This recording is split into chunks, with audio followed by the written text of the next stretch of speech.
vanilla and chocolate. And since you're black and I'm white, that makes it more special for the audience. Did you say black? You called him black? He's black. Oh, he said it again. Oh, Lord. This racism is killing me inside. You are white. You are black. And the who cares? Who cares, baby? This is another episode of a Black and White Review. This week is going to be a little less playful than the past couple episodes because of everything. I mean, if you don't know what's going on right now, it's June, was it 5th now? Today's June 5th. Yeah. Friday, June 5th. Friday, June 5th, 2020. Shit's popping off. Yeah, things are going to look crazy. We don't know when you'll be hearing this. We're still figuring everything out. It might be a few weeks until you hear us, but right now the world is going pretty crazy, and rightly so. Yeah, because like everything else that happens, it's a part of one continuous cycle of bullshit going on, oppressed people, someone dead, egregious errors in policing. We're going to be talking about some aspects of these very, very broad topics in this episode because the movie that we're going to be focused on for this week is Lethal Weapon.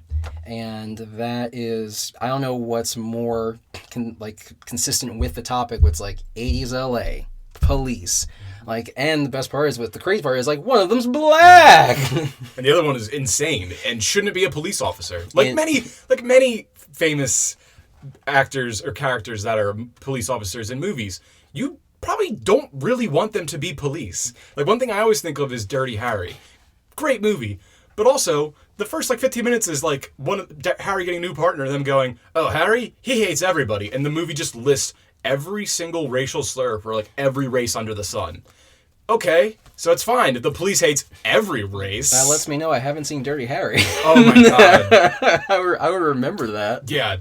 It's like after the intro and then he's getting his partner and the partner's like, what's the deal with Harry? Oh, Harry, he hates everybody. He hates just every slur. That's kind of how when I was watching the movie, I kept coming back to the point where it's and we'll talk about throughout the whole thing, I feel like Danny Glover's character has been thrust into an action movie, and he has no clue how to handle the fact that he's no longer a real he's my regular police work was already very stressful. I have a great family. I'm so close to retiring. Why am I in Die Hard land now? I know I'm still a cop in 80s LA, but it's what's the movie with Snake Plissken? Is it Escape from New York? Yeah, it's Escape from New York. It's I don't want to be that.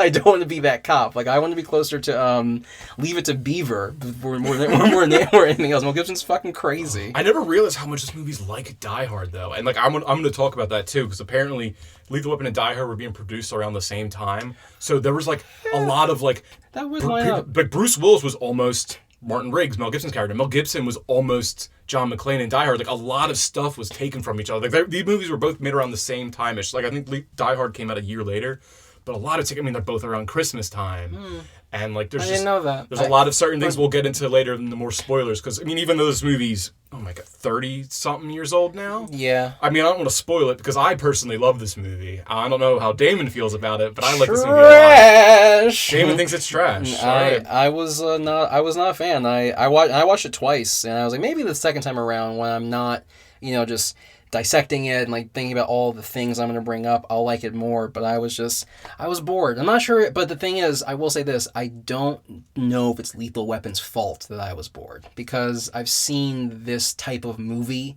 so many times, and the genre is not my favorite to begin with. The whole buddy cop or cop trope as a whole, I need to be all right, what's the hook beyond that? But this is it's such a iconic starting point to the genre, though. Yeah. So I know it's not the movie. Now I'm thinking about it, I know it's not the movie's fault, but it did not stop me from feeling bored watching it. I tried to, I was looking at it, I was this is so, I get it. I really, really understand why it's a good movie. I get all the arguments for it, but god damn was I spacing out for a lot of it. I'm still spacing out. You've seen movies like this before, even though this is the one that started it all. I don't know if this would be the one that started it all. Because what was 48 Hours after this or before this?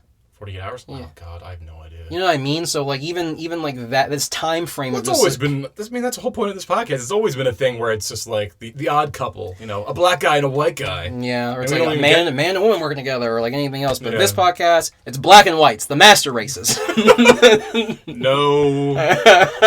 No. Did I do it wrong again? Yes. I'm so bad at not being racist. All right, so what we're going to do is we're going to do a non-spoiler review, spoiler review, and then we're going to get into our discussion of what the movie kind of brings up and how it affects what's happening in the world today. So Lethal Weapon, it came out in 1987. It's directed by Richard Donner, who's pretty famous for making the original Superman movie. He made The Goonies and The Omen. It was written by Shane Black, who I love. Shane Black made Kiss Kiss Bang Bang, The Nice Guys, Iron Man 3, and he did a few other movies that aren't as big names, but I'm a big fan of his work. And of course, you know, starring Mel Gibson. Probably not going to get into, you know, the controversy around Mel Gibson, just because. Yeah, because which one? We could be here all day, and we just don't want to. Yeah. If you want to hear racist stuff about Mel Gibson, Google it. There's much more interesting racist shit going on right now. Besides Mel Yeah. Gibson's old rants about is it the Jew one, is it the black one? I'm bored with it. Yeah. I'm bored. It's also just not pertinent to the movie itself. And then, you know, That too. Danny Glover, his partner, and also has Gary Busey, who is so crazy in this movie. I love it so much. It's the He's only nuts. that was It's like that was the saving grace of the movies when Gary Busey, whenever he's on screen, I don't care what anyone says, there were no stunt people. It was all Gary Busey's doing everything in this goddamn movie. They had to get him off set. It's like, Gary, please, like, we have people for this. He's like, nah, man, you don't know the Buse. Who else, like, the main cast? Because, like, the main cast would have been Mel Gibson, Danny Glover, Gary Busey. I have Mitchell Ryan was the general, who's like the big boss. He's one of the dads from Dharma and Greg. I forget. I think it's Greg's dad. That's what I knew him from, at least. Dharma and Greg. Yeah. I have never seen that show. Yeah, I wouldn't expect you to. You couldn't. Another odd couple. Gun in my head, like in what's Dharma and Greg about? Is it a cult? No, it's Dharma is a hippie. Greg is like a lawyer stiff, Her and name they is somehow fall fucking. in Her love. name is fucking Dharma. I'm trying to think. The other big actors would have been Tom Atkins is Michael Hunsaker. He's like Danny Glover's friend, whose daughter dies. Okay. And then the next people would just be Darlene Love is Trisha Murtaugh. It's Danny Glover's character's wife. And then introducing Tracy Wolf as Danny Glover's daughter, which I think it's hilarious that she's introducing because I've never seen her in any other movie besides these movies. I didn't recognize She's her. in all 4 of these movies. I've never seen her in anything else, and she is gorgeous. Oh, she's beautiful. It's that I mean I think we'll get this more in the spoiler like version when we get more into like the nuances of the plot. But like, God. So I'll just say what the movie's actually about. So what this is about is though it starts out where a young prostitute commits suicide. And so Danny Glover's character, Roger Murtaugh, goes to investigate and finds out that it's an old friend of his from the Army's daughter. And he kind of starts going down a rabbit hole of trying to figure out, was it suicide or was it murder? And then along the way, he also has to get partnered up with a new partner who is Mel Gibson's character, Martin Riggs. And Martin Riggs is a broken man. His wife has recently died, and he just doesn't want to live anymore. Wife of, and this is for someone that has that. I am married. I do have a wife. It's a wife of 11. I was like, they were together for 11 to 12 years. So Is that how long it was? yeah, I no, forgot about that it part. was a decent amount of time. So just hearing that, I was like, oh, no wonder he's like like you're already a cop, so the job isn't impossible. Like it's just rife with trouble. And now the one thing you come home to is like dead. Like of course, and now you have a gun. Like, no one's taking your gun away. You're thinking about that daily. I know you'd be thinking about it daily. All he's got is the trailer on the beach and his dog. The Dog's I think the dog's in all the movies too. Is it? Yeah. That's, oh God. That's great. I honestly forgot about his dog because Mel Gibson's so crazy. Like that's the thing. It's like for most of the movie, it's like Danny Glover and Mel Gibson odd coupling. But really, when it comes to odd coupling, it's Danny Glover trying to get murdered because Mel Gibson's a fucking lunatic in this movie. Yeah, it's just Danny Glover just trying to deal with this shit constantly. You know? Like he's an old man. He's 50. Looks a good 50 in this movie. Really I was like, I don't know if Danny Glover's actually that old in the movie, but here nor there. Like I think people are gonna look at it and be like, I remember Mel Gibson was looking good. I'm like, Danny Glover is looking good too. Oh my God, that's another thing I put in my notes I can't get over is that Mel Gibson's hair is luscious. glorious. Luscious. Oh my god. Like a mane. Beautiful man. Oh, is that Mufasa? Holy No, crap. JK. It's just Mel Gibson, Lethal fucking Weapon. And seeing him with his hair, I'm like, oh, when people have mullets, that's what they think it looks yeah! like. That's what they think it looks like. Oh, damn! The volume Right? is right in the back, but the front's all fucked up. It's all fucked. So when I see his hair, I'm like, oh, that's why people think they can wear mullets and pull it off. Because they see Mel Gibson in Lethal Weapon, and they're like, that's magnificent. So the fuck energy from Mel Gibson from the 80s has sustained the mullet for this long? That's my theory. Oh, okay. Fair enough. All right, so I'm going to get into the things, we kind of told you briefly what the plot is about, because I don't want to get into super spoilers, even though this movie's so old, like I said. So one thing I really like about this movie is I really like the humor. I think it's a pretty funny movie. Shane Black's really good with writing quippy dialogue, and, it is funny at points, and, even when it's at, the darkest points, you can tell these actors are still kind of having fun with it. They're embracing it. The characters that are... Gary Busey's character is crazy. Mel Gibson acts with, his eyebrows and his eyes for most of it. He's like, oh, what, I'm a crazy cop? I'm just gonna fucking hone in on that and just heavy embody the... I'm embodying a man that's losing it, so why would I care if I looked crazy? The one... There's so many moments where it's just, a real cop wouldn't do this. And I kept being back, wait. He wants to kill himself. Yeah. He really might do... If you want to die... He wants to get killed you on would the job. do a lot of the things Mel Gibson does in this movie, so he's a lethal weapon.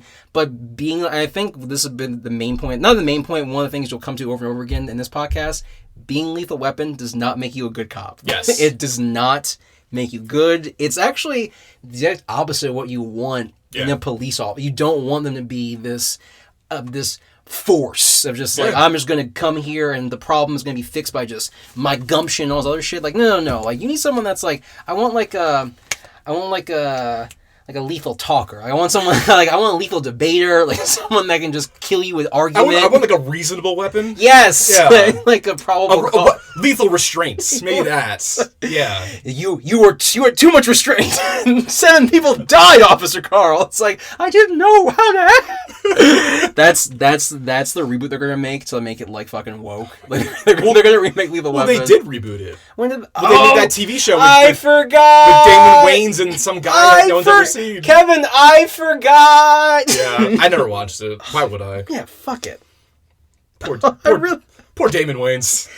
What's his? Oh, I don't know. DWs. We try our best, man. We try our absolute fucking best. All right.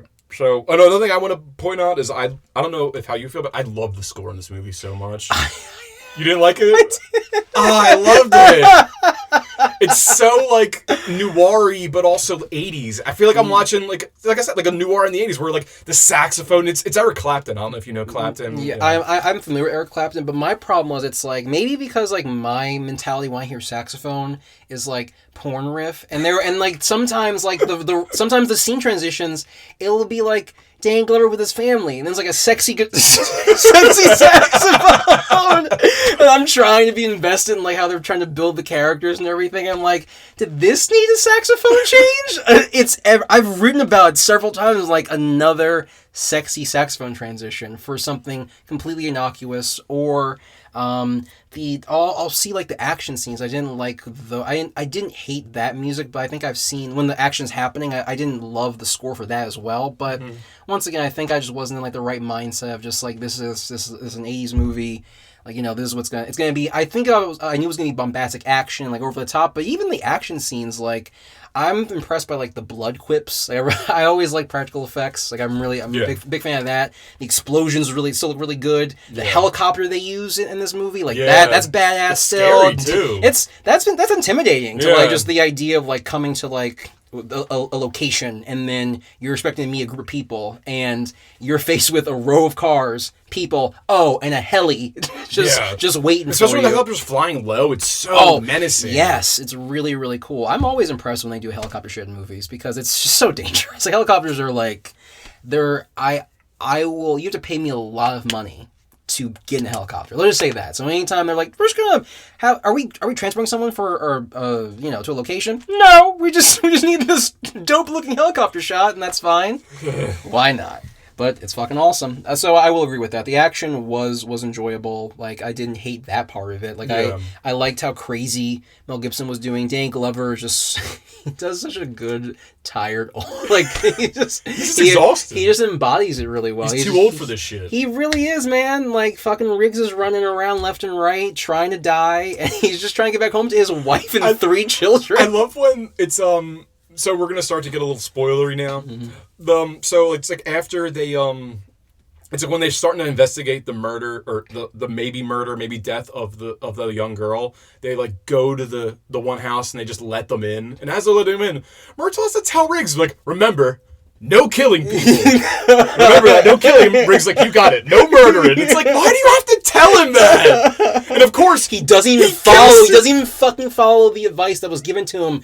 It wasn't even 5 minutes, Kevin. 3 minutes passed in the scene, and because I wrote it down. I was like, it's been 3 minutes. Riggs just went. I think he saw the women. He was like, whoa. It actually was like a reason to actually like pull your gun, because it was like some random dude with like a shotgun. Yeah, and he did shoot like not to kill, but he falls in the pool and drowns. No, because of the netting, he gets stuck in it. See, that's the thing. So you're remembering the scene, but here's the specifics. Danny Glover, Murdoch, fucking wounds the guy. He's trying to question him, and I think he's about to overpower Danny Glover's character. So Riggs gets in there. The man has a gunshot wound to his leg.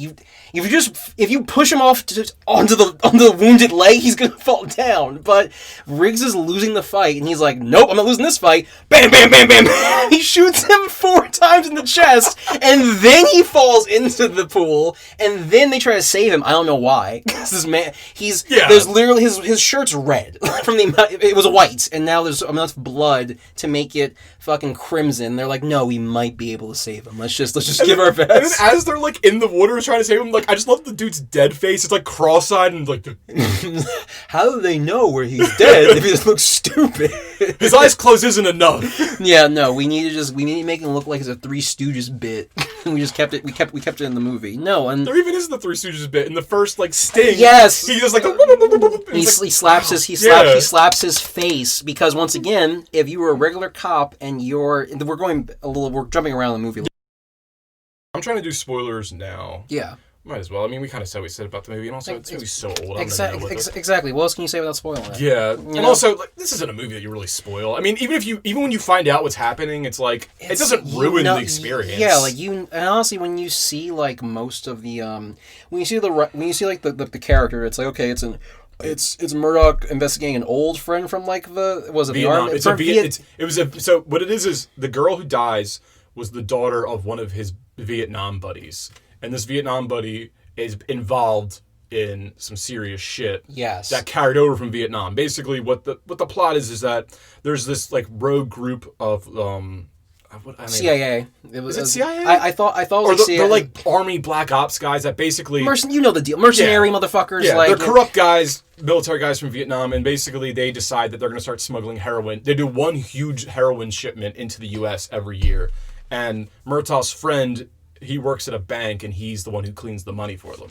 Which, one of my favorite parts of the movie that I want to say to you is that, so when Murtaugh kind of goes to see his friend for the first time in years, being like, I'm so sorry, your little girl is dead, this and that, like, just trying to, comfort him, and also being like, what was she involved in? Because, like, this is weird, like, what is it, this and that?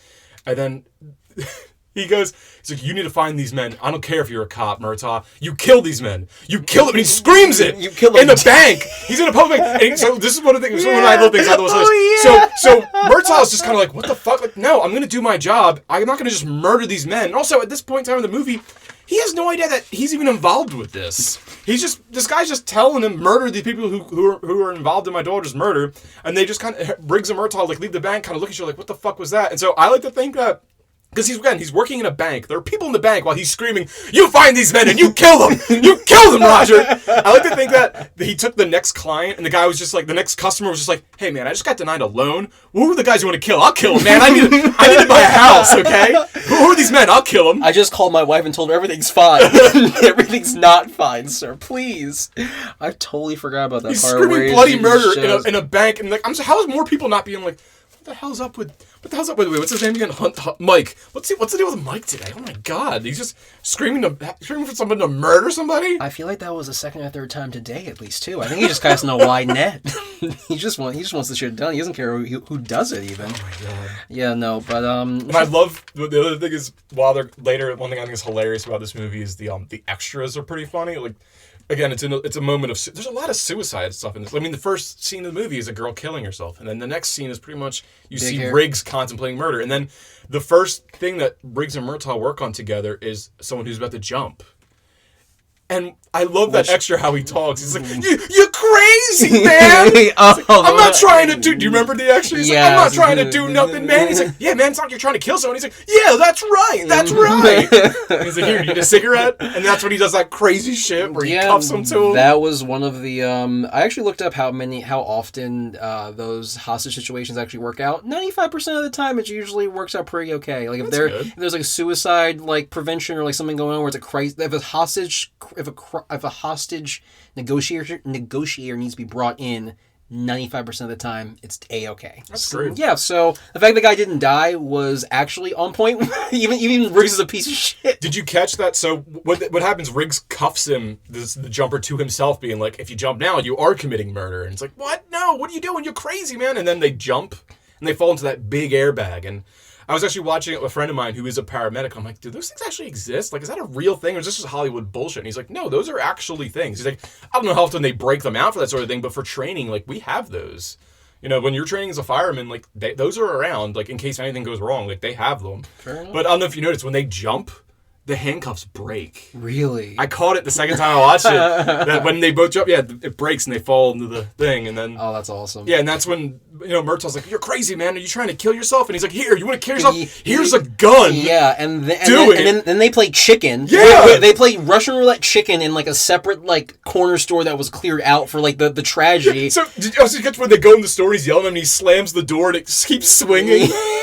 I thought that was pretty funny. That's definitely intentional too. They wanted that to happen. I guess, yeah, because like there has to be some levity. Otherwise, just two men arguing about the one man saying, "Yeah, kill yourself," and the other one's like, "I'm gonna kill myself," and it's like, "You do it right now." And I remember he has to stop. Murtaugh has to put his hand in between the hammer and the actual. I forget the name of like I don't know the clip. I don't know gun shit. Whatever. Whoever's mad about, we don't know what this is. Like, sorry. The part that decides the bullet is going to come out. That's not the trigger. Yeah. He has to put his hand there to stop it. Which was good for once again Dan Glover. This whole movie, just like, I don't want this crazy white boy to die on my watch, because I know that hurt like a motherfucker. But he was gonna let him do it, and then he even says right after that, he's like, "Oh, you actually are crazy. You don't want that what was it? I actually wrote it down. He's like, "You don't want the psycho pension," which then makes me think, is that an actual thing? Like, if you're considered crazy or unfit, like, is there a pension for you? I mean, I feel like there has to be something for maybe, because like, let's say you have like PTSD from the job, because like it's a horror show being an officer. So let's say like you've been fucking so traumatized that you can't work anymore, and they could track like, hey, listen, like before the job he wasn't the schizophrenic alcoholic, but after being a police officer for 5 years, like he can't do anything. He's been more aggressive. I can see there being some type of like fund for it, but I don't know enough about like pensions and the police pensions. I just found that odd when that line gets dropped. He's like, "Oh, you don't just want the pension." It's like, what? Like, have you not heard all the stuff this dude said? Do you really think he's just in this for like a pension? And that's kind of like another. Like how much does he have to sell this? Like, yeah. It's like what more does he need to do? Like in the first sting operation where you see him, where like he's holding where Riggs gets held hostage with a gun to his head. He's like, "Just shoot him! Just shoot him! Yeah, just shoot him!" Like, crazy. That his whole plan during that the negotiation during him being held at gunpoint was him goading the man to shoot him, goading his partners to shoot him and the man, and screaming in his face. And then he basically made the man so frustrated, being like, "What's wrong with you?" And he took the time to take the gun out of his hand, but easily could have gone wrong. He does like psycho breathing, like, "Easy, Riggs, we got him. We got him." I'm telling you, dude, all eyebrows, all eyes, and like you said, heavy aggressive breathing. Can you imagine? It's really, I don't know how we didn't know Mel Gibson wasn't crazy soon. How do you not write a report after that, have that hostage negotiation where it's like, yeah, we had to talk one of the detectives down from not ending the life of some How many witnesses were there? Oh, there were 10 witnesses easily where we had to talk him down because the scene was like 3 or 5 seconds, but in real life it would have been like, dude, Jerry, please put the gun down, Jerry. It's like, you don't hold a gun in my hand. How's it feel now, buddy? It's like, no, you can't be lethal weapon. It's not your job as a police officer. Which this is, I mean, I know you haven't seen any other lethal weapons, have you? None. So, another big point of this movie, which will kind of bleed into our topic of discussion, is that before Riggs and Murtaugh even get teamed up, there's the police psychiatrist that's trying to tell, I guess, the police chief, like Riggs is unstable. He lost his, basically, it's mostly just for exposition, but like, he lost his wife, and he's this 11 years. He's a loose cop on the edge. Like, he's take it. Not even, that's the thing, she's not even trying to be, like, coy about it. Because some cop movies will be like, be around the bush, or she'll even be like on a closed door. They're walking down a hallway in the precinct, and she's like, "Riggs is crazy." She does not care who knows. And the chief has the audacity to say, "Well, if he does kill himself, it means I was wrong." Like, that was his comeback to her saying all of this. Like, that was the end of the scene. He was like, "Well, if he does kill himself, all right." He just shrugs it Whatever. off. It's just like, okay. Damn it, police psychiatrist. It's 1987, and this is the best police we got, all right? He's not racist, okay? This is what we have to work with, okay? He's not racist. He can't be his wife because she's dead. God. What more do we want from Riggs, ma'am? So, this is like a spoiler for the sequels, but like, she's in the sequels. The police psychiatrist continuously being like, Riggs is crazy. She keeps trying to warn the entire department. I think it's by the 4th or 3rd movie, it gets to a point where like she goes crazy because no one listens to her. It becomes like an actual joke of like, she's trying to ruin the fun of Riggs doing Riggs stuff. Which, I mean, from a story standpoint, yeah, I mean, she's holding back like the story from happening because she doesn't want Mel Gibson, or she doesn't want Riggs to do Riggs things. But like, eventually it becomes like a shrug off joke of like, haha, we know he's crazy, but he's good police. And it's like, what? I feel like the movies, if anything, I feel like the first movie would be the most flippant, and then the movies would then continue to be like, well, mental health has actually become a much more serious talking point. But to your point that you did say that they were trying to make it like kind of silly. Like, there are silly fun. This is a silly, funny movie. He makes Three Stooges noises at being crazy, being like, yeah, he does like the eyeball gouge and he slaps his face. He does. He really, really does. Like, he just doesn't care. Yeah, no, you're not wrong. But it's the psychiatrist telling them, listen, Riggs is crazy. It's Riggs doing multiple things that he's crazy. But somehow, Gary Busey, even though he's at less screen time, it's like he knows that he's in like a crazy contest, and he's like, yo, you think that's crazy? I'll show you crazy. He's got to be the foil to Mel Gibson's crazy. So, and this is the bad guy. He's gonna be double crazy. Which I love the introduction of the bad guys. It's like random bar. It's like some weird bar, and some random dealer just comes in and being like, "Where's the stuff? Where's the stuff? What's the deal with these jackboot dudes? What's going on? Where's the money? Are you dealing with fucking mercenaries? Like, what's wrong with like he knows like as a seasoned drug dealer, he's like, this is weird. This is not my vibe. Up. And then he's like, why? And then the general, because they mostly refer to him as the general. I forget what his name is, but like he's even credited as the general, so that's how I'm gonna refer to him. The general's even just like, my men are completely loyal. Let me show you. And this is one of my favorite parts where mine as well. I do not like this movie as much, but this part is fucking clutch. Two of the henchmen of the general, who's the big baddie, like grab this dude to like restrain him by like the throat and arms, just to show him how crazy, like, or how loyal the men are. So he has Gary Busey hold out his arm while the general just puts a lighter under it to burn it, just to show that they'll do anything. And the whole time the dude's being restrained, be like, you guys are crazy, man, you're crazy. In which I made the note of, the director this isn't a part of the movie, it's just Gary Busey was just fucking around on set because he's crazy. Oh yeah, no. And that just somehow made it into the movie. No, I wrote that too. It's very specifically, I was like, Gary Busey is not acting. Did you really? Yeah, I said Gary Busey is not acting. Gary Busey does not need a fucking stunt double for fire. I forget what I said. Basically, I can't find the note, but I basically just said, like, Gary Busey messing around on set somehow makes it into the movie. Yeah, no, honestly, because I don't know, like, I've seen just Gary Busey's eyes, even when he's not acting, it's just like, just a crazy, crazy man. But yeah, no, like, it was that scene, and don't like, at some point they go back to that, do they go back to that same bar later on? At like, the end, towards the very end. At the end, that's where it's revealed, that's where they get taken hostage later in the movie, and where they're taken hostage is just like somewhere in that bar. Because as they're like escaping, they have to cut through that bar to escape. That's right. That makes a little more sense, because my problem with the end, I wrote, because like I didn't think it was the same bar at first, because they escape, and I'm like, Riggs just busts out and just shoots a guy, and I'm like, how does he know that those people are part of the thing? Like, because also he shoots a guy, and it's like, for all you don't know if he's just like part of the front. Yes, you don't know. He didn't have a gun. He wasn't like the bouncer keeping you out of escaping from the back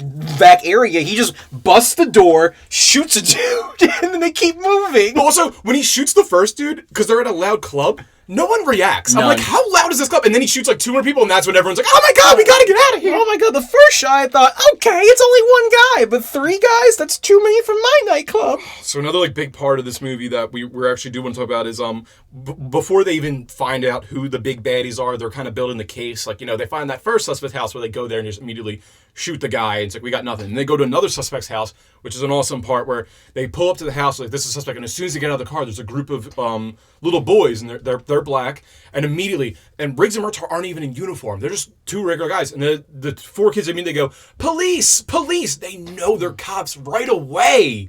And also, another weird thing is, why did the 80s always have to have one kid wearing 3D glasses? I didn't even. The one kid was wearing 3D glasses. I really did not remember. He's not doing anything 3D. Why is he wearing 3D glasses? That's weird. Just so you remember that Jaws 3D is coming. Especially because it's important, because that kid's like the witness. Oh yeah, so it's like so he was gonna be the focal point of the scene anyway. So there was a clear cut, like, we need this kid in 3D glasses right now. We got to push this. I mean, it wasn't like came out in 87. 87. Is that peak 3D? Would that be peak? Yeah, would that be peak? But also, the reason why I think about it is because when Back to the Future came out, there's also one of Biff's henchmen is a guy who just wears 3D glasses all the time, and it's like, what, was this just like a thing in the 80s where we just thought people just casually wore 3D glasses? I think because like, we were just dumb. We gotten better. Like we gotten smarter with our screenwriting. I know, but there's like kids like 3D glasses. I think that's all the thought that went into that decision. It's like, they'll put butts in seats. Yo-yos and bubblegum. Do kids like cocaine? Roger, they never like cocaine. We've been over this over and over again. So they get to the house and everything's calm to like get to the next suspect, and the house just explodes. Yeah, because they were like, oh, whose house is like, hey, we're looking for so-and-so's house. And the kids are like, it's over there. And like, oh, you in a bus tire? Ooh. And then bam, like huge, like crazy explosion. I wonder if whenever I say a movie explosion, then comes like a house, I wonder how much of it is like, did they just find an old ass house, or was it just like a set, and they were, because that was a good looking explosion. Like it was nice, because sometimes you'll look at it and it seems like the explosion's so far away from the actor, so it's like, okay, whatever. But this is like they're walking and they're not that far from the house, but the particle effect of like all the wood and like everything else, like it was like, god damn, this movie's 1987. But I guess you blow something up, it looks good no matter how old it is. Shit on fire. The further back you go in movies, less they really cared about safety. Yeah, that's fair. So they were like, fuck it, dynamite. It's kind of a neat Easter egg with that house explosion is that, do you remember The Nice Guys very well? It's one of my favorite movies. So in The Nice Guys, it's kind of like, it's another buddy cop I've only seen it once, if I'm being honest. So when they're looking for suspects, when they get to one house, it's burnt down. So like one fan thing, because that's also Shane Black, was saying like, maybe like the house that explodes in this movie is the preamble to that house being burnt down, because it's even shot similarly. Oh, from like how they approach the house and where the house is, because both houses are on the corner, and like it's kind of like you saw the aftermath of Lethal Weapon. I thought it was kind of cool. That's nice. So the house explodes, and they're like, God damn it, that was another witness. Like everyone involved in this case is dying. This is crazy. And then they're lucky enough to they find out, oh, one of these kids saw something, and these the 4 kids that immediately knew they were police, and that's when the one kids right away are just like, what's the line again? It's like, don't talk to them. Like, you'll never see your mom again. You'll never see your mom again. The police shoot black people? Is that true? Is that true? Yeah, is that true? And they'll arrest you. They're going to arrest you right away. Like, don't do it. Don't tell them your name. And then it's kind of like a cute. I mean, it's kind of messed up. It's kind of cute. We're like, don't tell them your name. Alvin, I think. Albert. Albert. It's either Albert or Alvin. I think you're right. I think it's Albert. Albert. It's like Albert. Because I'm trying to remember how Dan Glover says in a very sing-song way. And what's also Alfred. Don't tell him your name, Alfred. And how old are you, Alfred? And he covers his mouth and goes like 8. No, they were like They were like 5 or 6. They were young. They were pretty kids. young. I think they were older than that though. Like maybe 6 or maybe 6. I think they were probably like 7 or 8.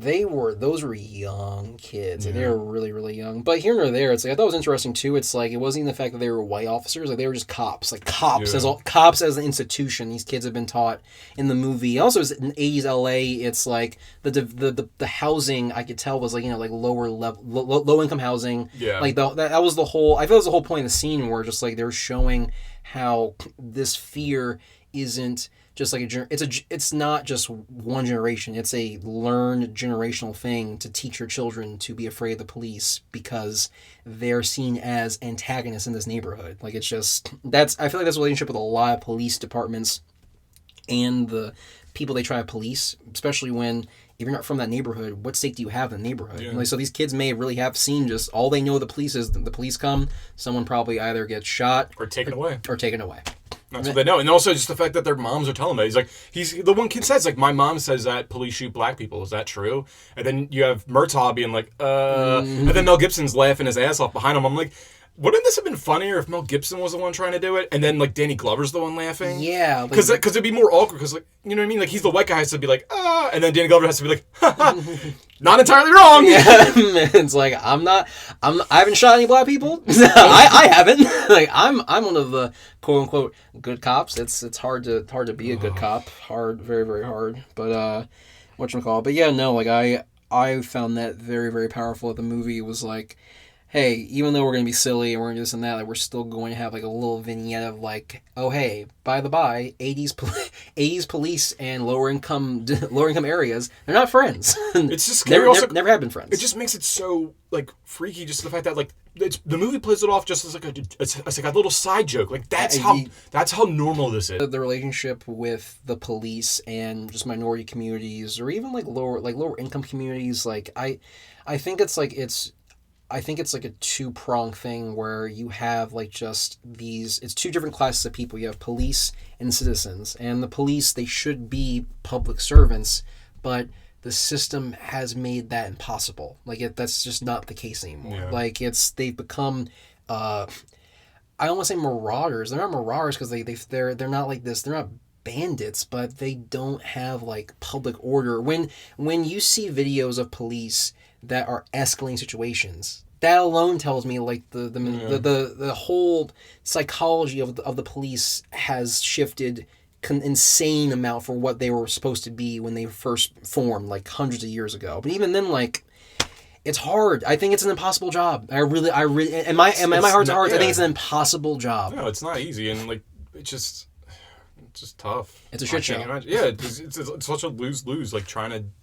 That's one thing I really liked is just that one of my friends who was a police officer said something I thought gave me a lot of hope was that we were just talking about being like a police officer. I'm like, what's it like? How is it? This and that. And it's like, what is your attitude about it? And one thing he said to me, it still sticks with me, and I would love if just every police officer just had the same mentality. And he's like, dude, I love my job because the way I see it is my job is every day to go out there and just try to help people. That's my job in any capacity I can. I'm just trying to help people. Whatever I can do, and that's it. And so that's my job. I'm like, that's great. I would wish more police officers saw it the way you did. Yeah, because the reality situation is most people that become police officers, I hate to generalize this, but it's like when you look at the statistics of like the domestic violence that happens with police officers, the level of mental illness, but not even mental capacity, but just when you look at people that are cops, you have two people. There's two extremes, like your friend Kevin, like someone that is just, upstanding, wants to take the job as seriously as possible for the right reason. But there are most people, it's power. Like they have a gun now, and they get to wave it in the air and be, boo, boo, boo, look at me, I'm important again. Remember me from high school? I'm the shit. Like you have so much responsibility, and you're asking people to shoulder other people's lives. Like that's rife for just. You have to have the right. Oh, it's terrible. You have to have the right kind of mentality. Is that your job is literally to police other people and to protect and to protect other people. Others. It's protect and serve. Yeah. Like it's service is in the very beginning of the job, but I've not. And I hate saying generalized statements like a lot, all, like most, but the system is fucked. Like the criminal justice system in America is fucked, and the police are a part of the criminal justice system. So unless a lot of things get reformed at once, the police will never see the reform that people are hoping for at this point, because they're just a cog. They're a really, really, really, really shitty cog in an even bigger, shittier system. And so what do you have to do? I don't know what the answer is, but I feel like people are trying to come up with like these very like cookie cutter solutions, or trying to have like, I don't like generalized statements. That's my issue with any argument or any very, very, very complicated issue, is that you don't want to say all for anything. I just want... I think the thing that we should try to agree on, or that's the thing, what we should do, what do we agree on? What do we agree on? Yeah. The police are a problem. The system's a problem. I want to fix that system. I want to change that system. I also, at the same time, do not want there to be rioting for a month. Yeah. Like I also don't want that. So it's like there has to be some type of middle ground. Do I understand when people are mad and public property is destroyed for that frustration because a community has been disenfranchised and they're taking their frustration? Yeah, I do get that. But at the same time, I also remember... I don't remember because I wasn't alive. I'm from Newark originally. The Newark riots happened in 1967 because of not very similar circumstances, where it's like you have cops that were beating up. It was this black taxi driver by the name of William Smith, I believe. A rumor spread. The only difference was the guy didn't die. A rumor spread that while he was in police custody, he was murdered. And that started the riots. And it was only 5 days of rioting, consistent rioting of just like National Guards called in, like all the things you're seeing now in multiple cities. Yeah. The difference is that the rioting was citywide. It did not stop, and it was constant for 5 or 6 days. That was in 1967. It took 40 or 50 years for Newark to recover from those riots financially, because by then, at that point, the riot damage, if you did for inflation, was like $77 million, and Newark was already like an impoverished community. Like there were not a lot of jobs, not a lot of opportunity, so you're taking more money out of those communities when you're rioting for a long period of time. And you may have all the best intentions. You may be saying, this is my way of protesting an unjust system, but you're not doing the residents of those communities any favors by saying that there's no issues with rioting. That's not real. That's not the reality when it comes to destroying property. You need to find money to make that shit come back. Like that's it. Just boils down to violence incites more violence. Yeah, like and once again, I'm not saying that the anger is not justified. Like, guess what? I'm black. I'm mad another black guy got killed in the news, and then it's becoming a part of the regular American media cycle where we get mad. And then we get mad about the injustice. There are two sides to the argument about like cops, but people, all lives, black lives, blah blah blah. And then you start to forget about the fact that a man's dead, and we need to change that so that more people don't die. But people get so mad about how people are reacting to like, well, I don't like this because I have a friend as a cop, and it's like you're wrong because you're missing the point. But you're also wrong. But also other people are wrong when they're like, I want to abolish all police. I think that if you're a cop, you're a pig scum fuck and you don't deserve happiness and you're doing it for all the wrong reasons. That's a giant generalization. Yes. Shut up. That's dumb. And anyone that makes giant generalized statements sounds stupid. Absolutely. Really stupid. And guess what? I'm going to make a generalized statement in this podcast. Same episode. Yeah. Like, fuck it. I'm no better. Yeah. I'm no better.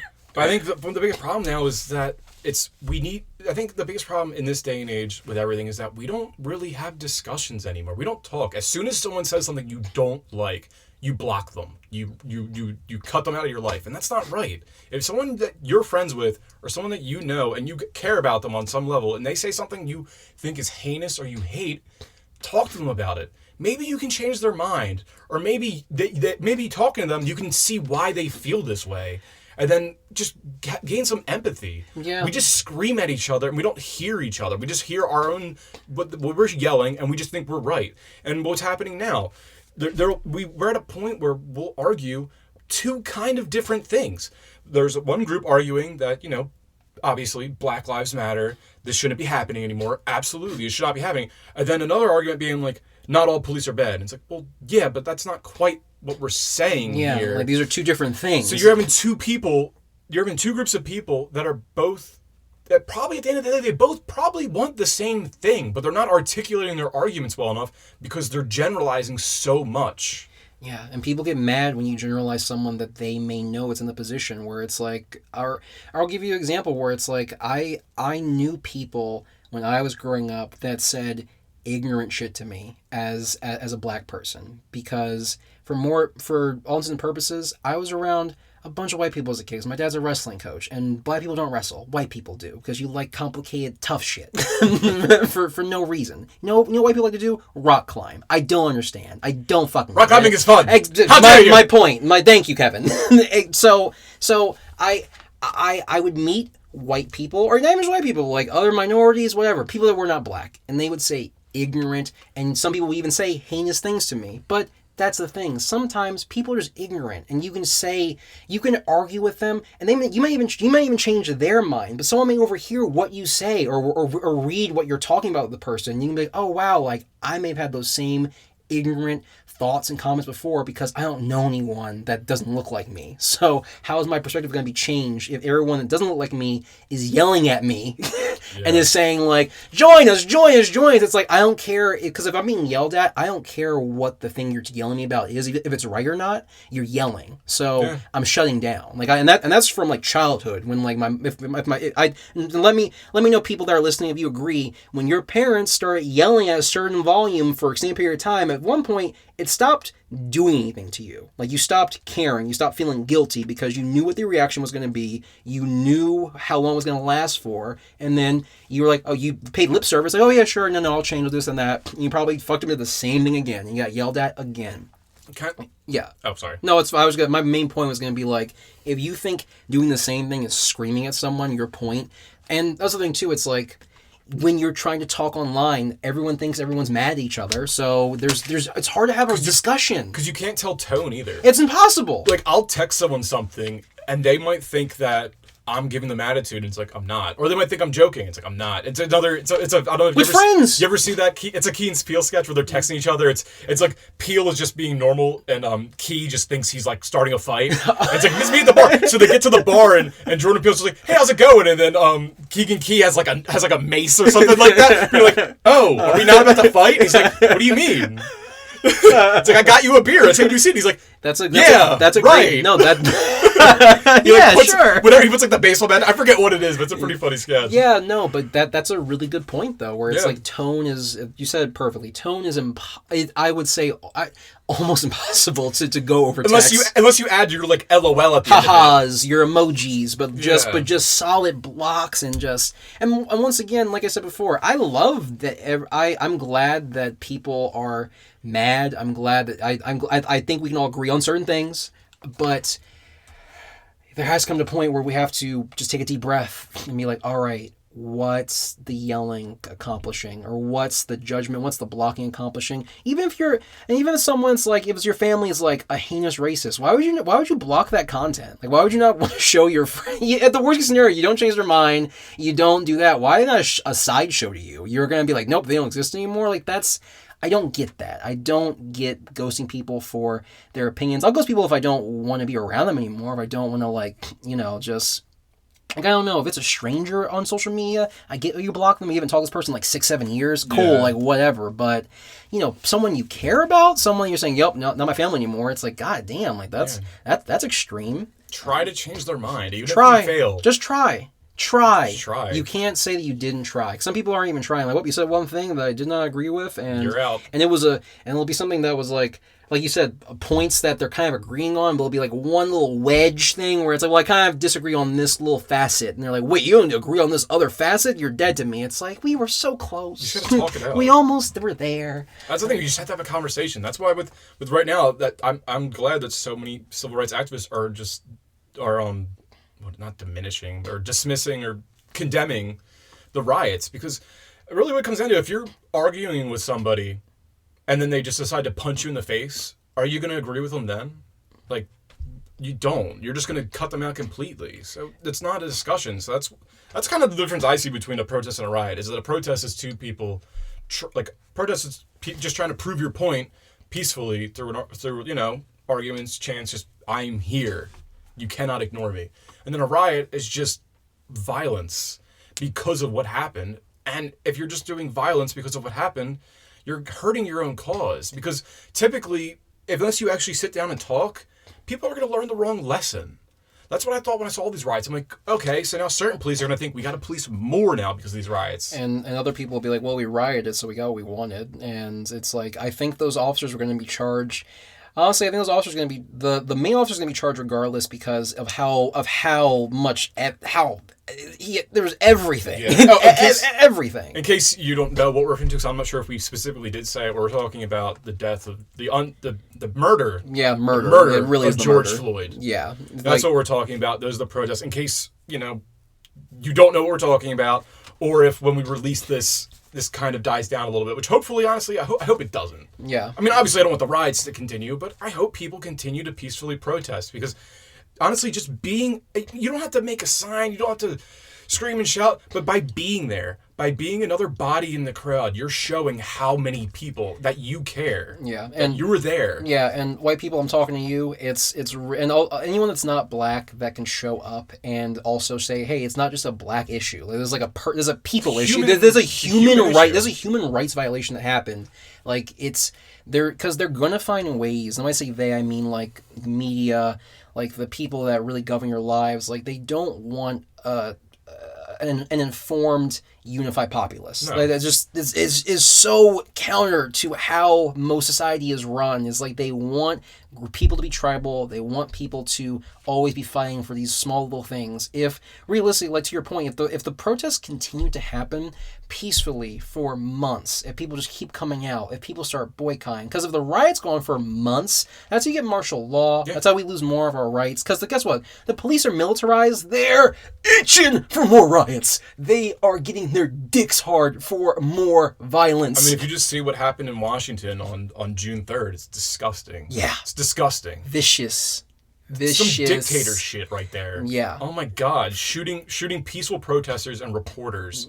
I told you, one reporter like it was blinded. They got shot in the eye with a rubber bullet. Because those dumb cops that were there didn't shoot the rubber bullet on the ground. Yeah. You're supposed to shoot it on the ground trajectory, do some training, and actually have it ricochet, and that's how you try to you're still shooting someone, so I don't know how much you're de-escalating shit, but we can debate that all and then day. We can even say, I mean, they're just following orders, which, I mean, not something you want to hear, just following orders, but also, like, that's how it works. Like, the bosses are the ones who need to change, and they got to teach people to come down. But my thing is, like, I don't even think it can't be fixed internally. The police can't do it themselves. Like, that ship has sailed decades ago.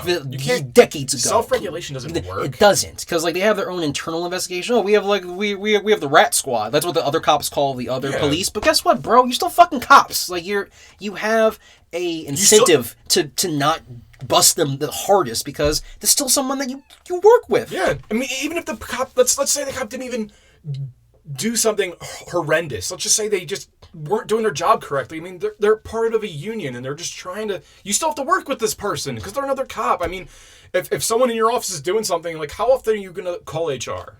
Unless it's like an absolutely need to. Like you're not gonna do that. You don't want to be that person. No, you won't. It's a job like any other, except for it's a job with power. And like I said before, it's an impossible job. So we're asking a people to do a job that is more than I couldn't do it. I really could not. I know I couldn't. I don't have the mental or physical fortitude to put myself through that stress every single day. But because of how specialized the job is and like how crazy it is on paper, you get this fraternal, like we said, the fraternal order of police because they have their own like group. It's their own subclass of people. It's like in D&D. They've prestiged it. Like they're officer. They are officers of the law now. So they have even more reason to be like, well, these civilians don't get it. They don't understand. Like we're just gonna we'll figure out the regulation on our own. No. Third party civilian the people that they're policing should have way more of a say on policy. Like for the especially if it's like predominantly black, populous, white police department, they're just because on paper there's cultural differences between people, different geographies and shit, but you're telling me you have no cultural milestones that fit with the people that you need to protect and serve? Like that's going to cause problems. Even if it's not violence, just like how are you going to air your grievances if you can't have some liaison, something to show like, hey, we're going to make a separate thing so the police and this community don't have to get into schisms all the goddamn time. But that's all good. That's all well and good on paper, but these are changes they're going to have to take it took this long to make the system so fucked up. And so imagine it happening like this with a law here, a law there, this and that. How long is it going to take to unravel it? Like really, like the string you're going to have to pull. Just the role of police in our society is going to have to change drastically. They're going to have to be. I mean, they should be community leaders. Like if you really think about like where you live. Do you know the names of the police officers that are in charge of your district? Do you know any of their names? Do you know who's in charge? Like, you probably should. Like, we should be at a first-name basis with the police officers in our neighborhood. Like, they're there to protect us. They're supposed to be there to protect us and to serve us, the people. Yeah. And, like, imagine how great that would be if you just knew... Because if we were at a point where we actually knew our police officers and we see something that's suspicious or going down, that you could actually just not even dial 911. You could just tell the police officer you know that something is happening. Frank, help! How beautiful would that be? I mean, that's what people are trying. When they're talking about abolishing the police, I get what people are trying to say. It's like the system is so... Like we've been saying, the system is... so bad. It's so bad that there needs to be something different to happen.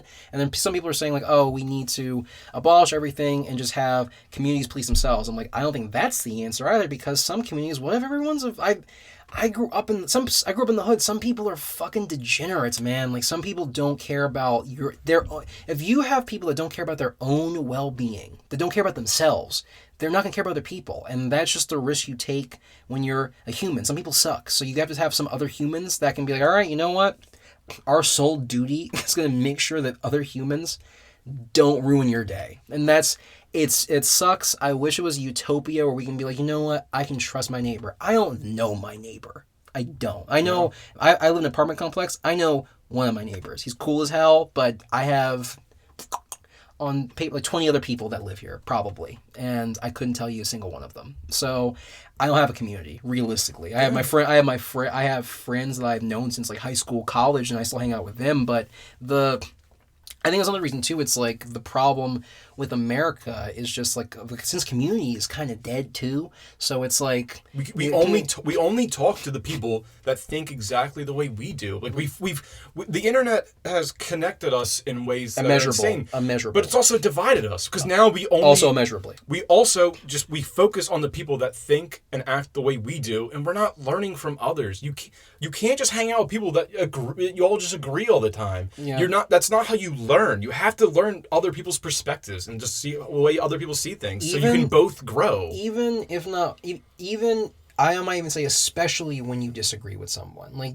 some of the best conversations I've had are with people where I'm like, wow, like I disagree with you on very fundamental like level. Like I remember when I was at Bloomsburg, there was this guy that was there was one of those Christian groups where the table where it was like, but here's a bunch of pictures and like, what does this mean and this and that. And it was all about God. And I told this dude, I'm an atheist. I really don't believe in like anything. And we had a nice 25-minute conversation. Now, mind you, if someone was telling me, oh, someone's fire alarm, and that's what it is. Like not our fire alarm. Not our fire alarm, because nothing's fucking cooking. But if someone tells me that, and I might change my tune if someone's like, well, what happens if you meet like a virulent racist? I have met them before, and like it's more. It's funny and jarring more than anything because I feel bad. I'm like, wow, like you didn't have anyone in your life to tell you that this was an outdated way of thinking.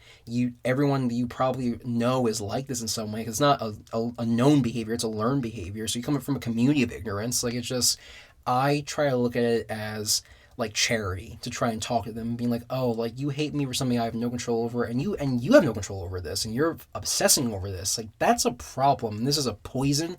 I may be able to mitigate the poison, maybe bleed a little bit by me talking to you and trying to say like, listen, you may hate me, but it doesn't affect my life. Like if anything, I feel bad for you because nothing you do is going to change me being black. It is what it is. Like nothing's going to stop the races changing, unless we start all fucking and we all become like one big like amorphous brown. Still find something to fight about. I know, right? We'll be like, whoa, us brown people don't like those brown people with blue eyes. We do it. We are the green eyes brown people. Black people do it now.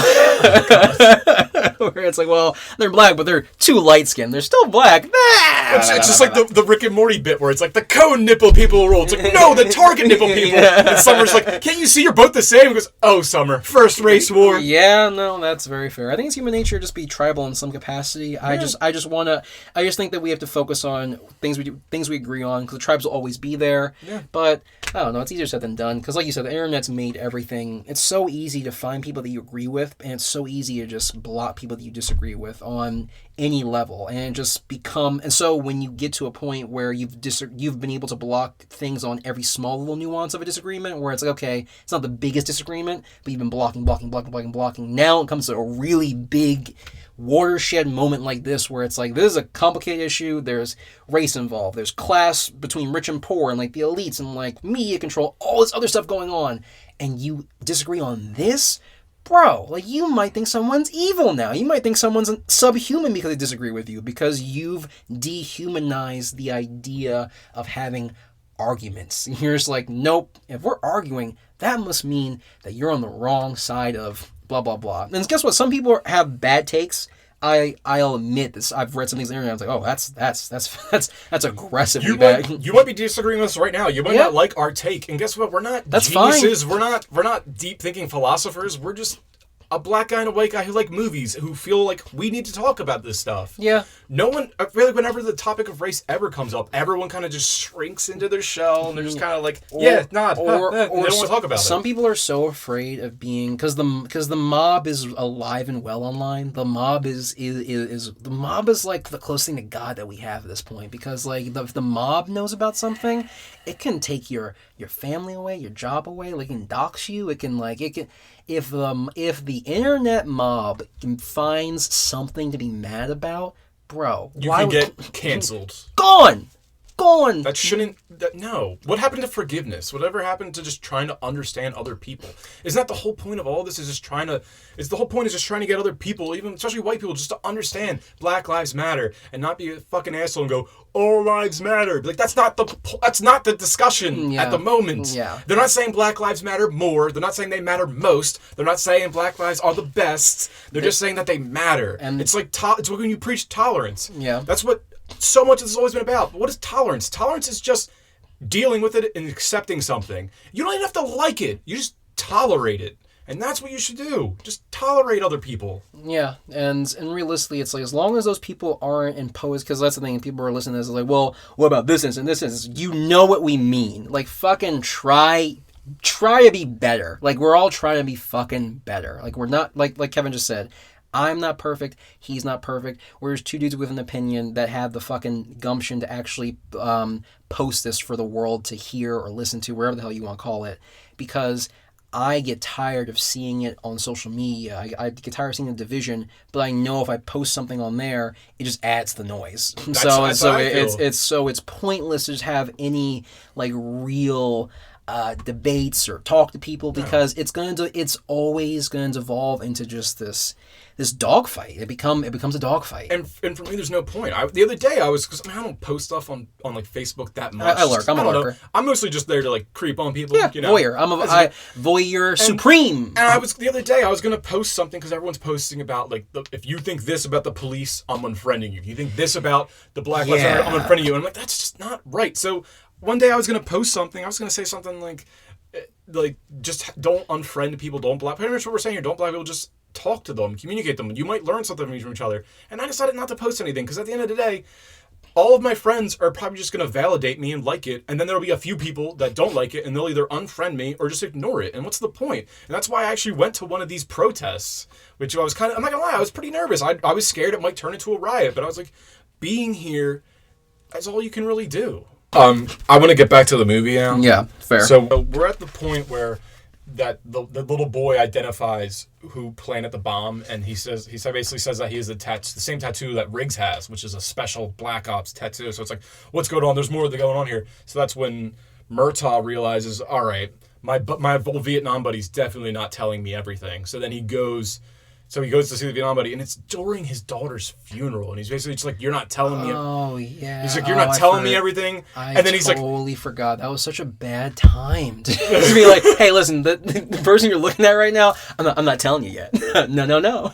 So like he's like basically tells him everything that we already said. Where it's like his job was to clean the money. He was the front, so that's why these guys can't kill him. That's why they killed his daughter, and that's why he's not going to the police because he has another daughter and he's worried for her safety. And as he's saying all this, he's stressed drinking eggnog out of a carton. I was so confused. Christmas. That's the thing. Los Angeles is so goddamn sunny and beautiful. I keep forgetting that it's a Christmas. It's around Christmas time. Yeah. You've said it several times throughout this podcast, and I'm like, oh yeah, it's supposed to be Christmas. Yeah.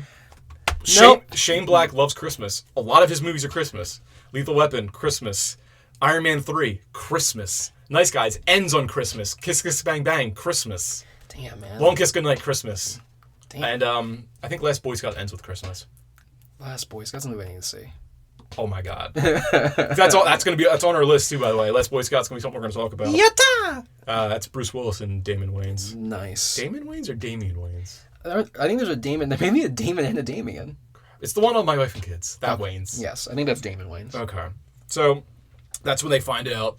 He basically exposits like, yeah, I'm the one who's cleaned the money from this and that. And then at this moment, Gary Busey shows up in a helicopter wearing this white V-neck sweater that is like the most unintimidating sweater I've ever seen. Like, he looks like he's ready to just go play croquet somewhere. And he's sniping fools. He shoots the guy for ratting him out, even though you just said they can't kill me, they need me to funnel the money, which, why are you killing it? But then again, he's talking to the police, so I guess you kind of got to cut your losses. Yeah. And then Riggs is chasing him and shooting him, and then, nothing. So then they're like, all right, this stuff's going crazy. And then they go to, like, the next part comes, they go to, like, some random, like, street corner to, like, try to set something up. And that's when Gary Busey shows up again, blows Riggs away, goes through a window, just shotgun, and then luckily Riggs survives, and Riggs is like, that's the same guy, it's the same guy. And Murtaugh goes, are you sure? And I had to write this line down. He goes, I'd never forget an asshole. So then they kind of use that to his advantage of him being dead. That's a pretty good line. That's a nice slick, like, 80s dialogue. Never an asshole. Yeah, and then, so finally they get back to Murtaugh's house, and that's when they realize, like, they're like, oh my God, these guys know where I live, and they kidnap Murtaugh's really hot daughter, which is a part of a game that I might be a regular segment of this show. I don't know yet. It's how Damon feels about it. I call this game, Am I Being Creepy? So this is how it works. As soon as you think, wow, that girl's really hot. Oh God, how old is she? Guess what? You're being creepy. You feel the need to look it up. You're like, I gotta look up how old is this girl. And then by looking it up, you're being creepy. And then also, I thought, I'm like, wait a minute. I love this. I was like, wait a minute. I thought she was hot when I saw this as a kid, so I can't be creepy, but I can be creepy, or can I? And then I had to do the Google, and I looked up, she's pretty much the same age as us. She's like 25, 26 in the movie at the time. Okay.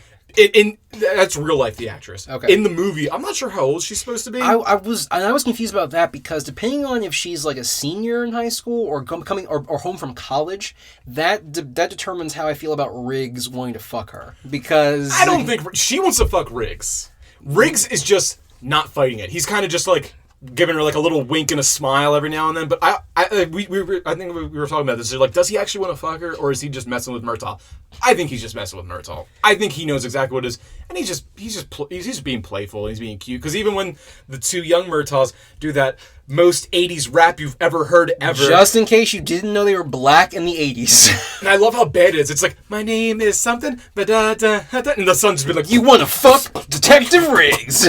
That's the rap. It's like, she wants to kiss so and so. It's the style of rap where you go, my name is Roger, and I'm here to say that it's not okay to be gay. I'm kidding. Oh!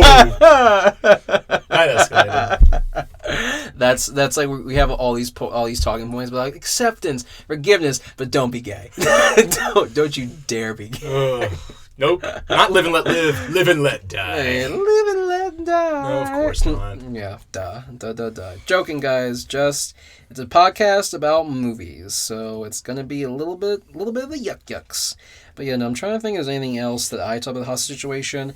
I just thought that it was Wait, what are you talking about? when she gets kidnapped. Yeah, so she's kidnapped, and then that's when they're like, all right, we got to go to like the drop-off point. Yeah, and they have so what they have at the advantage is they think Riggs is dead, so that kind of helps that he can be like the sharpshooter from the distance because he already proved earlier in the movie that he's like the best shot ever. Ex special forces, blah blah blah, lethal weapon, has nothing to lose. There was actually supposed to be more Vietnam stuff in the movie, but they cut it out. Like flashbacks. There was gonna be flashbacks to like a young Riggs in Vietnam and a young Murtaugh in Vietnam. Oh Jesus! And they cut it out. And thank God. Like there's so much Vietnam stuff in this movie that's like. Yeah, they even like kind of like barely mentioned like how they did shit in Laos too. They were like, yeah, like we were part of this thing as well, and like they're part of like I think they may have been part of like the there's a secret war that happened in Laos. Did you know that it's like the most bombed country? Like they drop more I think I wrote it down, it's like 2 million tons of Have they said in the movie or is this like did you actually research yeah, this? when I looked up we were part of like the Laos, we were part of like the war that no one talks about because it was like and it actually was a CIA secret war that happened because they were ex-CIA, ex-military guys. So I did some more digging. It was like a war happened with the CIA where they were trying to back like a revolutionary same little story where it's like, hey, we gotta stop communism. Let's back the other guy. You know, so to back the other guy, they bombed the fuck out of Laos. Like it was 2 million tons. They said it was more bombs. Yeah, 2 million tons of cluster bombs. So Laos is the most bombed country in history, and it's more bombs than all of World War II and World War One. I think like combined. Like it's my God. They dropped. It said, here's the statistic. So 2 million tons of cluster bombs. It's every 8 minutes, 24 hours a day for 9 years. Like that's how much they bomb. These dudes are bad. they're so the movie's saying they were also a part of bombing Laos, on top of being ex-CIA heroin runners. that feel no pain and they're loyal to anything. You know, just in case you forgot, they're the bad guys. They also committed maybe genocide, war crimes. So they get to the trade-off, and like Murtaugh's trying to get his daughter back, and they're using the fact that Riggs is presumed dead as their advantage. He's like trying to pick guys off, and of course it fails. That the guys end up kidnapping Murtaugh, Riggs, and they get the daughter back. Oh, speaking of the failure, what was weird about that scene to me was like they're ex-CIA, they're ex-military, all this shit, and Murtaugh is trying to bluff them with like a grenade. Like, don't they know the radius of how the grenade? It's one grenade. Like it's one. They don't know that Riggs is there. Like he's hidden. So and it's a line of dudes, and they're pretty far away. Yes, with automatic guns. The helicopter's there. I'm like, why are they afraid? The general even says he's not going to do it. We have his little girl. He's like, I'll kill her. And he's like, oh, if she's going to die with you, she might as well die with me. I'm like, that's a terrible bluff. that's a terrible. Whatever that means. That's a terrible bluff. And good for her. She almost gets away. She gets in the car and tries to drive off. But then the helicopter's like smacking on the roof. That was a cool scene. Scary. That was a cool scene because that was the idea of like you're almost out of it. You're like, I'm in the car. I've pushed the dead guy off the seat. Like I'm making it. How much desert is in California? Oh God. Yeah. We were driving for like 2 hours to get here. And this helicopter's just fucking boom, boom, boom. Just that was a good action. So scene. then so we were saying earlier is like so they get taken to some like weird warehouse we see where like Murtaugh's getting tortured where basically they're just like punching the crap out of him and then he just says a great line. He doesn't say eat shit. He says eat spit. Does that? I thought he said shit. No, he says spit. I think he says spit. No. Yeah. I mean, he's like slobbering and like you can see like Danny Glover's doing a good job of being like. Just being so beat up. Yeah. Like he looks like Rocky, like towards the end of Rocky. And then you get Glover. And then you get the classic, cliche of Mel Gibson getting tortured in a movie, which I love how that's like a weird thing for a thing. And that's when you get a little racist moment where it's the same Asian guy from Die Hard actually. It's definitely him. Again, more Die Hard connections. Also, another Die Hard connection was that, in Die Hard, there's, like, the two Agent Johnsons. Like, yes. Agent Johnson, yeah. The black Agent Johnson is in Lethal Weapon. Is he Danny Glover's other, he's the guy detective? He's the guy who tells him, like, you got a new partner. Oh, the other black, yes, okay. Yeah. Wow. There's a lot of Die Hard connections. Dude. I mean, the Christmas, the ending of this movie is very similar to Die Hard.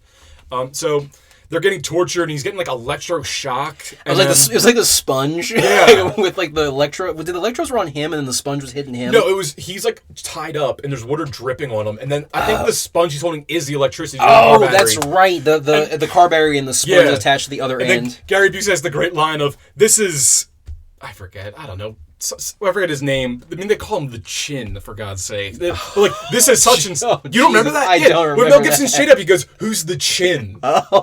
Oh God! Yeah. Oh my God! So they say, Oh, dude, because like honestly, like that's so par for the course because black and white people can at least like people in media they can agree like, but fuck Asians, right? Like that really has been Hollywood for we'll get into that other episodes as well. It's terrifying how to raise up one minority. Like we can't have everyone on the same. We have to have some underclass. We gotta have a butt of a joke somewhere. Yeah, we can't. We have to have one racist character in this '80s movie. Yeah, so he's like electrocuting him with that, and then I guess Gary Busey leaves for whatever reason, and then when Mel Gibson kind of plays possum, and then how he kills him, it looks like he just wanted to die. He kind of just wraps his legs around him, and just snaps his neck, but like the way it's shot, it looks like effortlessly. It's like he helped him. Like he almost helped him. He like went with the neck twist. He's Twist the opposite way. This way? Okay, I guess I'll die. I'll get the right torque for you. Oh, but the line is when Gary Busey, before he starts having him electrocute him, he's like, "This is whatever."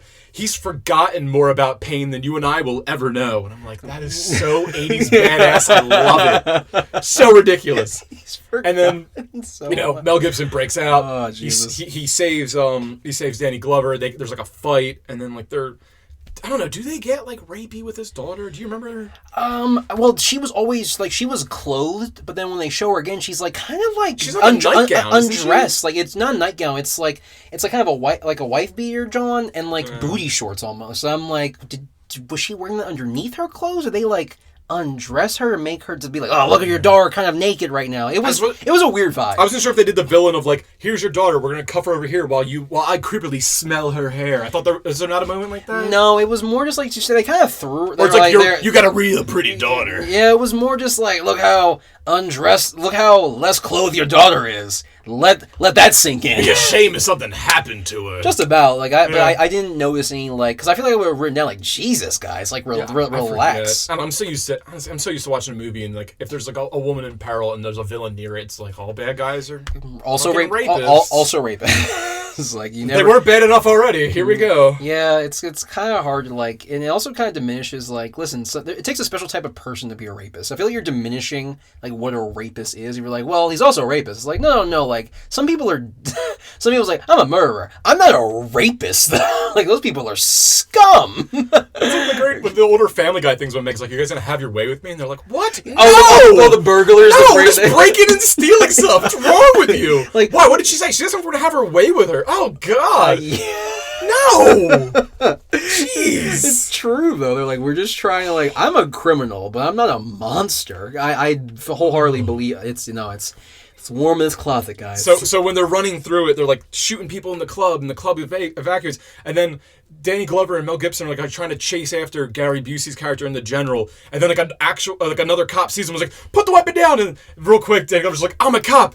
You stay with my daughter and call for backup. We're gonna get this guy. And the cop's just kind of like, all right. I'm like, no way. Come on. Yeah, like we need like one more call. Like, there's no way. But how do I know? Can I feel the badge? Is it real? Movie's got a movie, but it's great to see. Like, okay, the daughter's out of harm's way, and I love the general's death. It's so awesome. Where he's driving, they shoot it, and the car flips, and he's got all the heroin, and there's grenades, and there's a fire, and you just know it's coming. And then the general's just trying to grab the grenade, and then just boom! So epic. I love how well Mel Gibson kept up with like Mel Gibson's running. He's running on foot, and he's just like, nope, I'm still here. He's chasing this car. Dan Glover's in a car. And it's not even realistic LA traffic. It's like he's moving. Like nothing but open roads. And Mel Gibson, I'm going to reiterate, guys, he's very I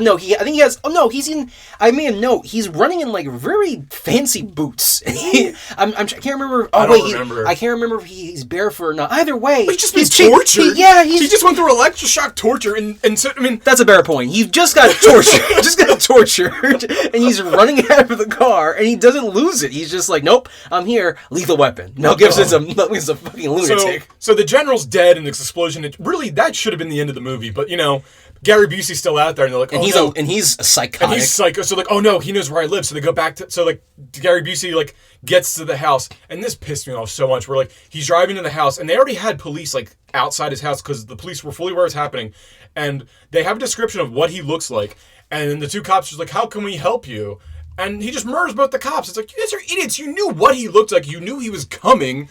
Why did you just shoot him immediately? Yeah, I was like, there was an APB. Like that was part of like the exposition of the scene. It's like, hey, listen, be on the lookout for this person. Yeah, he's Gary Breaker. It's Gary Busey. Gary Busey is outside, blonde and crazy. I repeat, blonde and crazy. Oh, so then, of course, the family's not there, which is great. And then you have, like, the little thing where it's like, uh-oh, you missed us, Mr. Criminal Man. And then they crash the police car through the house where it's implied, I guess, that Murtaugh probably did it. It's like, you destroyed your house. And also, because you haven't seen the other movies, that's like a recurring thing in the movies, is that Murtaugh's house is always either under construction, being redone, or being destroyed. This poor man. Oh, yeah. Let him rest. Murtaugh suffers a lot. I don't... Haven't we as blacks suffered enough? Do I need to know that Danny Glover suffers for 3 more movies, Kevin? Yes. The injustice! He's getting too old for this shit, Kevin. He's too old for this shit. It's the first one. He still has to do 3 more. Oh, God. The pension's not worth it. And so it's great with it. So then, like, they have Gary Busey, and then they have to do the mano-a-mano fight. Yeah, is there a... What killed me, was there a helicopter hovering? Yes. And that's where the spotlight was on the one-on-one fight? There's literally cops everywhere. It's pouring rain. Oh, no, it's not pouring rain. It's when they crash in the house, they hit a fire hydrant or something. Oh, is that why it was raining? That's what it is. They hit a fire hydrant. No, it's when he killed the 2 cops, their car came out of park and it just literally nudged into a fire hydrant. And yeah, it just skyrockets. So they have to fight mano-a-mano because... I have to prove myself, which I don't know why. And Murtaugh's like, let him fight! Let him yeah, fight! He's like, if anyone complains, it's on me. I take full responsibility. He really does try to take this L right away. He's like, no one's stopping this. Yeah, there's one part where he's on the headlock, and he's like, you good? You want to take this? He's like, no, don't you stop. And then, eventually Mel Gibson wins, and they're about to cuff him, and that's when another Die Hard reference, he somehow grabs a gun and goes to shoot, and that's when Danny Glover and Mel Gibson both shoot at the same time.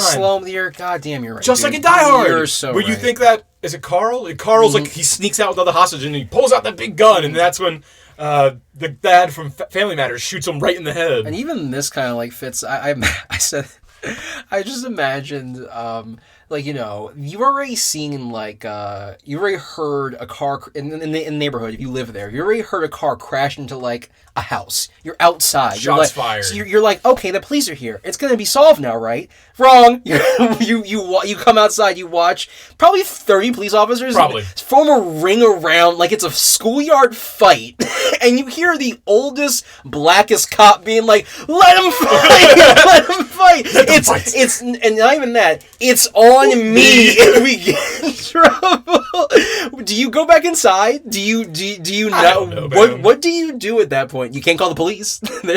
Everyone in the fucking area is there. Just hope it'll be quick. There's not. There's a helicopter covering the.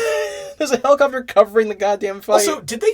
I just realized while I was talking about this. Like, they failed as police. Like, they just murdered all these people. So, like, what happens to the heroin? Like, is the heroin shipment still gonna is someone else just gonna take that over? I don't know how big... There's no arrest made. They just murder all of them. I don't know how big... You don't know how big the ring is. It's only, like... I feel like maybe 10 people are shown that are, like, a part of, like, the inner circle of, like, a big bad guy. The big boss is dead. So, like, I guess it's over.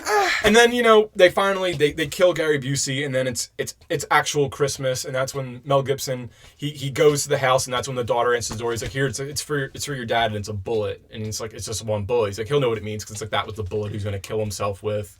Because, it's like, every day I think about eating a bullet. That's what he says at one point. Yeah. And then he's about to walk away, and then Dan Glover's like, what are you doing? Join me for Christmas. He's like, you sure? And then basically, like, this is another weird part where he's like, you're not crazy, are you? Mel Gibson's like, I'm not crazy. It's like, so... His mental illness was cured because he was able to defeat Gary Busey in mano-a-mano combat. Yes, you don't need therapy if you can have that. You do not need therapy if you have honor, Kevin. You must defeat your rival, a man you've never met but sort of know, because he was kind of sort of in the same unit as you. You have the same tattoo, therefore your character arc is complete. You've done it now. You've done it. Killing Gary Busey is killing you crazy. You know, because Gary Busey's crazy. That's what the therapist. That's the last shot in the movie. It's like Mel Gibson in therapy being like, "I'm not crazy anymore," and then the woman's like, "I don't believe it. Like you really are. Just like you've been transformed by the murder of Gary Busey. Like you've accomplished it. I quit my job. I don't know what I'm talking about. I wanted you fired, Riggs. Like I'm sorry. You are Lethal Weapon, and I want to marry you." Wait, is this Murtaugh saying this? No, it's Riggs. It's Riggs. Wait, who's Riggs saying this to? He's like to the therapist that wanted him fired. That poor therapist. Oh, I know. I forget what all happens, but like she kind of goes nuts by the end of the series because everyone's just like, you're crazy. She's like, no, Riggs is crazy. Like I'm the canary in the coal mine. He has serious PTSD. Yeah, so that was Lethal Weapon. We'll probably end up doing the other 3. You know, the next one I love, I think it's probably the best one. And then 3's okay, and then 4 is... Oh, God, 4 is so ridiculous, Damon. You're going to be very excited when you watch 4 for how stupid it is. I'm actually, even though this wasn't my favorite movie, I'm excited for the rest of them because, like, you know, I like the concept enough. Like, I liked Mel Gibson. I love all the actors were great. Like, they did their parts perfectly. The action set pieces were really fucking on point. The score pissed me off, but and the beats were familiar. But like I said at the beginning, that's not the movie's fault. So you know, will I watch it again? Probably not. But I'm not mad that I watched it. I'm excited to actually have an opinion on all the movies now. So I may, who knows? I may love every Lethal Weapon movie besides the first one. So we'll see. I'll be the one rarity. Yeah. All right. So thanks for tuning in, guys, and we'll tune in next time if the world's on fire. Hopefully not. Yep. Deuces.